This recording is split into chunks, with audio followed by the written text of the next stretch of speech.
జెన్‌జీకి ముందు మిల్లెనియల్స్ ఎవరైతే ఉన్నారో వాళ్ళు కొన్నిసార్లు కాస్త బయట చెప్పుకోవడానికి, వాళ్ళ ఎమోషన్స్ బయట చూపించుకోవడానికి కాస్త సిగ్గుపడేవాళ్ళు, మొఖమాట పడేవాళ్ళు, ఎవరేమనుకుంటారో అని ఆలోచించేవాళ్ళనమాట. వాష్‌రూమ్స్‌లోకెళ్ళి ఏడవటాలు లేదా మొఖం చాటేసుకొని ఏడవటాలు ఇలాంటివి చేస్తా ఉండి పని కోసం, డెడ్‌లైన్స్ కోసం పాకులాడుతా ఉండేవాళ్ళనమాట. కానీ జెన్‌జీ మాత్రం వాళ్ళ కష్టం వస్తే బయటికి చెప్పేసి మేమింక పని చేయలేం, కొన్ని రోజులు మాకు బ్రేక్ కావాలి లేదా మాకు పూర్తి స్థాయిలో రిజిగ్నేషన్ కావాలని కూడా అడుగుతున్నారు. కొన్నిసార్లు జెన్‌జీ వాళ్ళు అసలు జాబ్ జాయిన్ అయిన తర్వాత నచ్చకపోతే కొన్ని నెలల తర్వాత దాన్ని వదిలేయటానికి ఏమాత్రం మొహాట పడట్లేదు. ఇన్‌ఫాక్ట్ వదిలేయటమే మంచిదని చెప్పి కూడా ఫీల్ అవుతున్నారు. వాళ్ళ వెల్ బీయింగ్ చాలా ఇంపార్టెంట్ అని, వాళ్ళ పర్సనల్ గ్రోత్ చాలా ఇంపార్టెంట్ అని, వర్క్ లైఫ్ బ్యాలెన్స్ అనేది ఇంకా చాలా ఇంపార్టెంట్ అని వాళ్ళు అనుకుంటున్నారనమాట. వర్క్‌లో ఎక్కువగా బర్న్‌ఔట్ అవుతుంటే వాళ్ళు అస్సలు ఓర్చుకోలేకపోతున్నారు.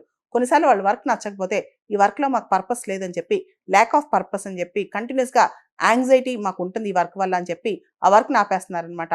రిజిడ్ వర్క్ కల్చర్ ఏదైతే ఉందో వాళ్ళకి అస్సలు నచ్చట్లేదు. ముఖ్యంగా ఫిజికల్, మెంటల్ హెల్త్ ఇష్యూస్ వస్తాయి అనుకుంటే గనక ఆ వర్క్‌ని వదిలేసి వెళ్ళిపోతున్నారు. ఇంకొంతమంది జెన్‌జీ వారంలో మేము 2 రోజులు పని చేస్తాం, 3 రోజులు పని చేస్తాం, లేదా పార్ట్ టైమ్ జాబ్ చేస్తాం, మాకు ఇష్టం వచ్చినట్టు చేస్తాం అని చెప్పి చెప్తున్నారనమాట.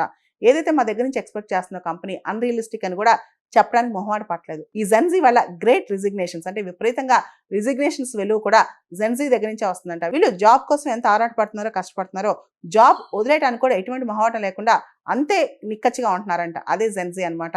సో, ఎటువంటి ఎమోషన్స్ వాళ్ళు తీసుకోవడానికి ఇష్టపడట్లేదు. ఒకవేళ ఎమోషన్స్ ఉంటే గనక జాబ్ పక్కన పెట్టి ఎమోషన్స్ అన్ని క్లియర్ చేసుకొని మళ్ళీ జాబ్‌కెళ్తున్నారంట.